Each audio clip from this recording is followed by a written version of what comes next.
रमेश 13 साल का था। वो अपने दोस्तों के साथ खेलने निकल गया। उन दिनों गांव में बेर के पेड़ों पर बेर पक चुके थे। बच्चों को बेर खाने का लालच आ गया और वो सारे जाकर उस पेड़ के नीचे खड़े हो गए।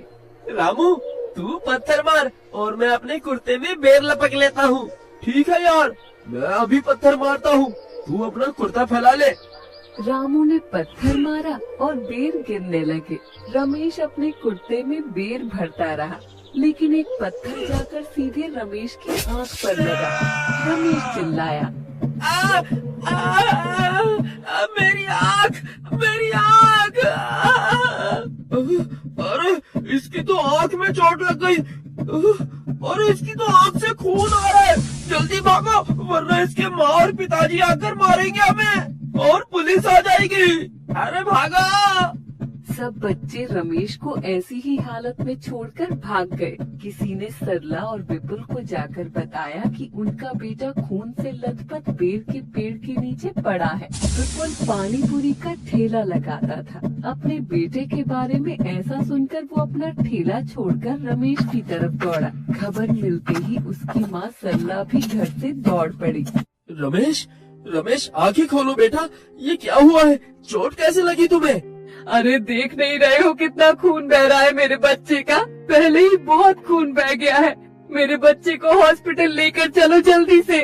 वो लोग उसे अस्पताल लेकर गए तो पता चला उसकी आँख की पुतली पर चोट लगी है। डॉक्टर ने बताया, देखिए, आँख की पुतली पर चोट आई है। आँख के बचने की कोई उम्मीद नहीं है। अगर आँख की रोशनी चली गई तो इसका ऑपरेशन करवाना पड़ेगा, वो भी किसी प्राइवेट बड़े हॉस्पिटल में। और जिस बात का डर था वही हुआ। रमेश की एक आंख की रोशनी हमेशा के लिए चली गई। ये सुनते ही उन दोनों का सिर चकरा गया। बड़े प्राइवेट हॉस्पिटल में ऑपरेशन करना तो उनके लिए बहुत मुश्किल था। ना तो इतना पैसा था और ना ही उनके पास कोई जमीन जायदाद थी जिसे बेचकर वो उसका इतना महंगा इलाज करा सके। इसलिए उन्होंने सब भगवान भरोसे छोड़ दिया। हे भगवान, मेरे बच्चे ने आपका क्या बिगाड़ा था जो उसको ऐसी सजा मिली? उसके बदले मेरी दोनों आंखें ले लो, लेकिन मेरे बच्चे की आंखें ठीक कर दो भगवान। अरे सरला, तुम इतना रोओगी तो मेरे बच्चे को कौन संभालेगा? मेरे बच्चे को ये बात पता चलेगी तो वो बेचारा बिल्कुल टूट जाएगा। इसलिए खुद को संभालो और रमेश का ख्याल रखो। और हाँ, उसके सामने ऐसी बातें करने की कोई जरूरत नहीं है। बेटे की आंखों में आंसू न आए इसलिए उन्होंने खुद को पत्थर कर लिया। इधर बेटा अस्पताल में था, उधर लोगों ने विपुल के ठेले पर कोई ना देखकर लोगों ने उसका सारा सामान उठा लिया और आखिर में तो कोई ठेला भी चुरा कर ले गया। विपुल पर तो जैसे बिजली ही टूट गई। कुछ दिन गुजर गए, रमेश के जख्म भर गए।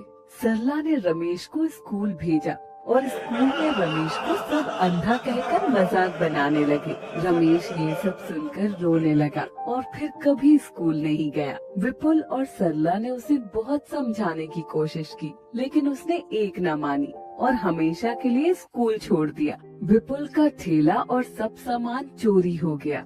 बहुत सारे पैसे रमेश की आँख के इलाज में लग गए। चिंता के कारण वो बीमार रहने लगा। रमेश बेटा, अब तुम घर में रहकर क्या करोगे? मैं पानी पूरी का ठेला लगाऊंगा माँ।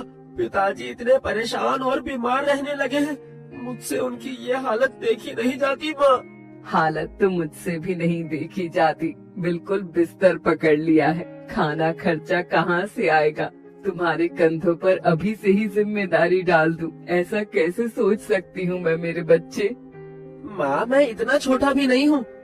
मैंने देखा है कि पिताजी कैसे पानी पूरी बनाकर बेचा करते थे और मुझसे छोटे छोटे बच्चे भी तो काम करते हैं, तो मैं क्यों नहीं कर सकता? बस आप मेरी थोड़ी सी मदद कर दीजिए, बाकी के काम मैं खुद कर लूंगा। बेटा रमेश, इधर आओ। मैंने अपने खाते में कई साल पहले 5,000 की एफडी कराई थी ताकि तुम्हारी बहन की शादी में काम में ले सकूं। एक काम करो, तुम अपनी माँ के साथ जाकर ये एफडी तोड़वा लो और काम शुरू कर लो। भला ये पैसे अब काम नहीं आए तो फिर कब आएंगे? अगले दिन सरला ने बैंक जाकर वो एफडी तोड़वा ली और पैसे निकालकर पानी पूरी का सामान और ठेला खरीद लाए। माँ, अब देखना, मैं बिल्कुल पिताजी के जैसे पानी पूरी बनाऊंगा उनके पुराने ग्राहक वैसा ही स्वाद ढूंढते हुए वापस हमारे पास ही आएंगे। सरला अपने बेटे की ये हिम्मत देखकर गर्व महसूस कर रही थी। वो जानती थी कि रमेश को एक आंख से ना देखने के कारण उसको तकलीफ होगी। पिताजी, आप मुझे बताइए ना कि पानी कैसे बनाते हैं। मैं चाहता हूँ कि आपके ग्राहकों को बिल्कुल पहले जैसा ही स्वाद मिले। विपुल ने उसे पानी में मसाले डालने बताए। रमेश ने कहा, पिताजी, वाह, मजा आ गया। बिल्कुल पहले जैसा ही पानी बना है, खट्टा और मीठा। रमेश थैला लेकर पानी पूरी बेचने निकला और वो उसी जगह जाकर खड़ा हो गया जहाँ उसके पिताजी पानी पूरी बेचा करते थे। अरे भैया, वहाँ देखो, ऐसा लगता है कि उसी जगह पर कोई पानी पूरी बेचने लगा है। अरे भैया, कोई भी बेचे, जो स्वाद पहले वाले की पानी पूरी में था ना, वो किसी और में कहाँ ही हो सकता है। वो तीखा, खट्टा, आहा, और मसालेदार पानी, वाह, सोच के ही मुंह में पानी आ जाता है। और ये तो कोई बच्चा लग रहा है मुझे, और एक आंख से अंधा भी है। आखिर इसमें इतना हुनर कहाँ से आएगा।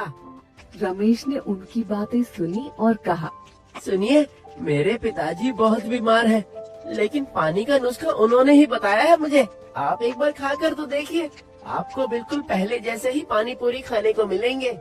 रमेश की बात सुनते ही ग्राहकों को तसल्ली मिली और वो पानी पूरी खाने लगे। लेकिन उनमें से एक ग्राहक बोला, अरे भाई, पानी तो बिल्कुल भी तीखा नहीं लग रहा, और ये अच्छा भी नहीं लग रहा है। हमें तो तीखे पानी की पानी पूरी चाहिए। रमेश ने मन में सोचा, पानी तो बिल्कुल वैसा ही बनाया है जैसा पिताजी बनाया करते थे, फिर इन लोगों को अच्छा क्यों नहीं लग रहा। रमेश को विचार आया। वो दोपहर के खाने के लिए रोटी के साथ प्याज और हरी मिर्च लाया था, क्योंकि घर में सब्जी नहीं थी। उसने वही हरी मिर्च और प्याज काटकर पूरी में रखे और तब पानी डालकर उन्हें खिलाया। हाँ, अब हुई ना बात। तीखा खाकर मजा ही आ गया, जी साफ हो गया।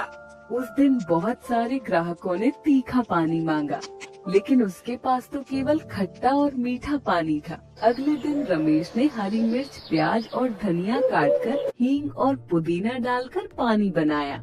आज का पानी इतना तीखा बना है कि ग्राहक कई कई बार पानी पूरी खाएंगे। उसकी बात सही साबित हुई। उसके तीखे पानी की वजह से उसकी खूब बिक्री हुई। रमेश अपनी एक आंख की वजह से कम काम कर पाता था, इसलिए उसने अपनी मदद के लिए एक लड़का भी अपने साथ रख लिया। उसके दिन भर में बोरे भर पानी पूरी बिक जाती थी। कुछ दिन बाद रमेश को लोग तीखा पानी पूरी वाला के नाम से जानने लगे थे। उसका तीखा पानी बहुत मशहूर हो गया। रमेश बहुत खुश था, क्योंकि उनकी आर्थिक स्थिति जो सुधरने लगी थी। बेटा, तुम्हारे पिताजी की तबीयत तो बहुत खराब होती जा रही है। देखो तो सूख कर कांटा हो गए हैं। पिताजी, चलिए, आपके इलाज के लिए हमें दिल्ली चलना होगा। सुना है वहाँ बहुत बड़े डॉक्टर और हॉस्पिटल है। बेटा, मेरा क्या है, पहले तुम अपनी आँख का इलाज करवा लो। क्या पता भगवान तुम्हारी आँखों की रोशनी वापस लौटा दे। पिताजी, आपकी बीमारी बढ़ती जा रही है, और मेरा क्या है, मैं तो अपनी आँख का इलाज कभी भी करवा सकता हूँ। और अब मैं इतना कमाने लगा हूँ कि आपका और अपना दोनों का इलाज करवा सकता हूँ। रमेश ने पहले अपने पिताजी का इलाज एक अच्छे हॉस्पिटल में कराया और कुछ महीने बाद अपनी आँख का ऑपरेशन भी एक प्राइवेट हॉस्पिटल में कराया, जिससे उसकी आँख की रोशनी अब वापस आ गई। अब दोनों बाप बेटा तीखे पानी पूरी का काम संभालने लगे। परिवार में खुशी का माहौल था। बहुत लंबे समय के बाद दुख के बादल हटे थे और घर में खुशियाँ वापस आई थी। अगर आपको हमारी ये कहानी पसंद आई हो, तो इस कहानी को लाइक करें और अपने दोस्तों से शेयर करें, और हमारे चैनल को ऐसी ही कहानियाँ देखने के लिए सब्सक्राइब कर लें।